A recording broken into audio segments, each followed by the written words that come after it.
guys, daripada X5 nak terus upgrade ke CC390. Okey ke tak okey?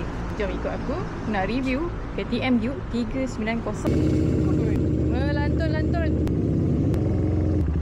Okay, korang tengok kat sini, meter dia fully digital. Meter minyak, temperature, grip, ada tarikh, ada bateri. Okay, dekat sini dia punya kelajuan, gear display. Okay, dekat kiri kanan ni ada lampu lah, macam ABS. Macam mana nak start motor ni? Lepas dah on kunci dengan key switch tadi, korang just tekan je starter ni.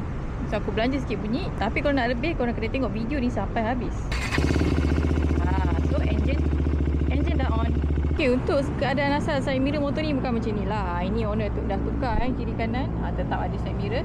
So side mirror asal dia adalah jenis yang tinggi dan panjang tu, dan memang sangat-sangat confident kalau korang atas jalan raya. Untuk fork pula, kedua-duanya menggunakan upside down fork daripada WP Suspension. ABS pula jenis dual channel ABS. Brake disc jenis single brake disc floating bersaiz 320mm. Brake caliper menggunakan Vibri 4 port. Rim depan belakang dia 17 inci. Tayar depan 110/70. Tayar belakang 150/60.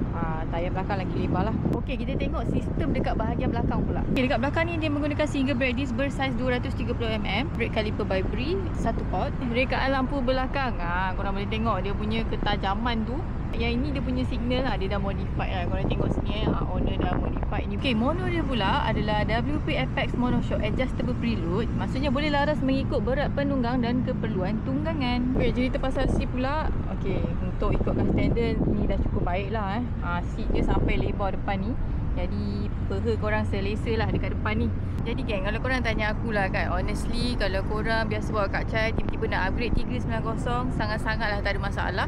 Sebab dari segi handling dia kita masih boleh handle, dan berat dia kita masih mampu kawal. Sebab dia jadi hal bila korang terus lompat kepada 1000cc kan, dia punya pengendalian sangatlah berbeza. Sebab itulah ada banyak orang overshoot dan sebagainya. Jadi kalau korang nak lompat terus ke 390cc ni, pergilah sekarang ke outlet yang berdekatan. Motor ni sangat nimble.